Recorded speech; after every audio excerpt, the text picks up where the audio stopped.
आज की इस वीडियो में हम लोग बात करेंगे कि ऐसे 3 सबसे बड़े एपोकलिप्स जिसे इंसानियत ने सर्वाइव किया है।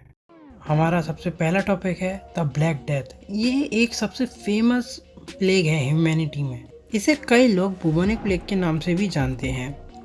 ये सब शुरू होता है 541 सीई या एडी में, आफ्टर क्राइस्ट या कॉमन एरा, कुछ भी कह सकते हैं इसको। ये प्लेग उस टाइम जस्टिनियन प्लेग के नाम से जाना जाता था। ये प्लेग बाइजेंटीन एम्पायर में हर रोज करीबन 5000 लोगों को करीबन 1 साल तक मारता रहा था। माना जाता है कि उस टाइम 50 मिलियन लोगों ने अपनी जान गंवाई थी, जो उस टाइम वर्ल्ड के 25% पॉपुलेशन थी। करीबन 1 साल बाद ये प्लेग अपने आप ही ख़त्म हो गया था, बट 1346 में ये प्लेग वापस आया और इसका नाम उस टाइम पड़ा द ब्लैक डेथ, जिसको हम आज इस नाम से जानते हैं।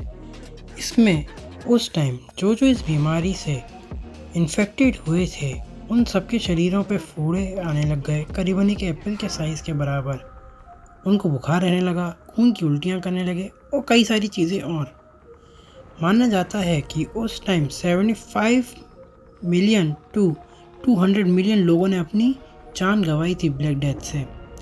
ये नंबर और भी ज़्यादा हाई है क्योंकि लोगों ने एक टाइम आते ही गिनना छोड़ दिया था। उस टाइम एक टाइम ऐसा आया जब यूरोप की ऑलमोस्ट 60% आबादी ख़त्म हो चुकी थी। यूरोप को करीबन 250 साल लगे अपनी पॉपुलेशन को दोबारा से एग्जैक्ट प्लेग से पहले नंबर्स तक आने में। माना जाता है कि जो यूरोप में 99% जो लोग उस टाइम मरे थे उनके जीन्स कमज़ोर थे, बट जो यूरोप की 1% जो आबादी बची थी उसके जो जीन्स में एक ऐसी चीज़ थी जो उस वायरस को ओवरकम कर चुकी थी, इसीलिए वो 1% लोग उस वायरस से इम्यून थे। चलो अच्छा है, कम से कम बच तो गए। हमारा दूसरा टॉपिक है सोलर फ्लेयर। 1859 में अर्थ पे एक ऐसा स्टॉर्म आया था जिसको हम सोलर स्टॉर्म कहते हैं। ये बहुत बड़ा स्टॉर्म था। उस टाइम इंडिया अपनी आज़ादी की लड़ाई लड़ रहा था, स्पेन मोरक्को पे अटैक कर रहा था।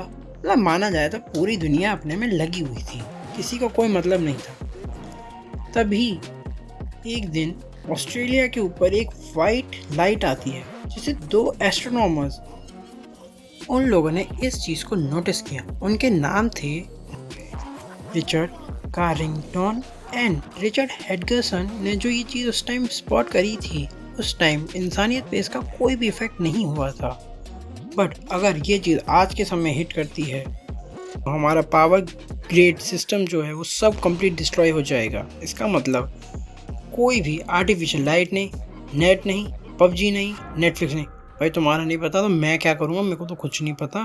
कोई नेट यूट्यूब भी नहीं भाई तो उस पर तुम लोग देख रहे हो, ये कुछ नहीं। मानो ना मानो ये चीज़ ऑलमोस्ट 2012 में हो चुकी है, बट हम लोग उस सोलर स्टॉर्म से बच चुके थे। ये सोलर स्टॉर्म बहुत स्ट्रॉन्ग था और हम लोग सिर्फ 6 मिनट से बचे थे उस टाइम, ऐसा नासा का मानना है। और नासा का ये भी मानना है कि अगर हमें हिट करता, आज तक हम लोग अपने पावर ग्रिड को सही नहीं कर पाते, आज भी हम लोग बिना इलेक्ट्रिसिटी के रहते। चलो अच्छा है नहीं करा, वरना मैं ये वीडियो भी नहीं बना पा रहा होता और पबजी कैसे खेलता मैं नया वाला। हमारा तीसरा टॉपिक है स्वाइन फ्लू। हाँ, ये वही कोरोना का भाई है जो 100 साल पहले आया था। ये 1918 में आया था। इसने करीबन 250 मिलियन लोगों को वर्ल्ड वाइड इफेक्ट किया था। इस डिजीज़ में क्या होता है कि जिन जिन लोगों की हाई इम्यून पावर थी, ये उनको उनकी सबसे बड़ी फ़ायदे को उनका सबसे बड़ा वीकनेस बना देता था। ये टी सेल्स क्या करते थे, इतनी हाई मात्रा में जाते थे कहीं से भी तो ये लंग्स में ना हवा को ब्लॉक कर देते थे, जिससे कि आदमी सफोकेशन के मारे बिना हवा के मर जाता था। ये बिल्कुल इसकी तरह है कि तुम्हारे पैर में हो रहा है दर्द और तुम कहो अरे हटा मैं पैर ही काट देता हूँ। इसने बॉडी को ऐसा ट्रिक किया था, बॉडी ऐसा ही करती थी अपने साथ। ये डिजीज़ 1 साल में ख़त्म तो हो गई, बट इसने करीबन 50 मिलियन लोगों को मार दिया।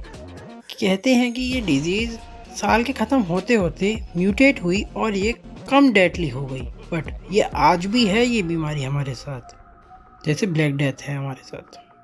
और इसमें एक और जोड़ लो भाई ना, कोरोना का भी जोड़ लो। कोरोना की बताने की तुम्हें ज़रूरत है नहीं, तुम्हें खुद ही पता होगा, मेरे से अच्छा पता होगी तुम्हें। चलो बाय, निकलता हूँ, अगली वीडियो में देखेंगे।